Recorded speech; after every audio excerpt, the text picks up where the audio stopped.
Чувашские спортсмены собрали урожай медалей на первенстве России по масс-рестлингу, которое прошло на базе школы номер 7 Олимпийского резерва имени Валерия Ерды в Чебоксарах. Подробности в сюжете Леонида Петрова.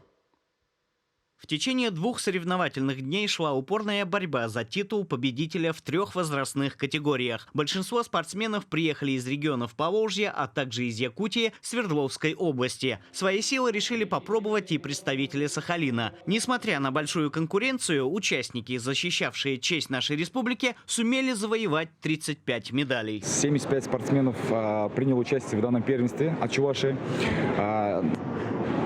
Всего было у нас 26 регионов и 258 участников. То есть данное первенство России является рекордом. Отличные результаты показали спортсмены в 2 возрастных группах среди юношей и девушек, после чего эстафету побед подхватили юниоры и юниорки. Ставка была на победительницу прошлогоднего первенства России Веронику Петрову. В весовой категории 50 килограммов она, поборов спортсменок из Свердловской области и Якутии, заняла высшую ступень пьедестала. Тяжко далась победа? Нет, не тяжко сегодня, нет.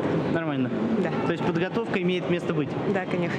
Среди юниоров отличился наш спортсмен Николай Ушаков. У него уже есть опыт выступления в первенстве России по этому виду спорта. Победив в финальном поединке соперника из Якутии, он сумел завоевать золотую медаль. Выступал на первенстве России, получается 4 раза. До этого занимал 2 раза 3-е место и в прошлом году, получается, выиграл.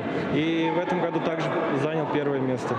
Наши земляки пополнили копилку республики на 8 золотых, 5 серебряных и 22 бронзовых медали. И это только еще один шаг к новым победам. По итогам российских стартов будет сформирована сборная команды России для участия в первенстве мира по этому виду спорта, которое также планируют провести в столице нашей республики.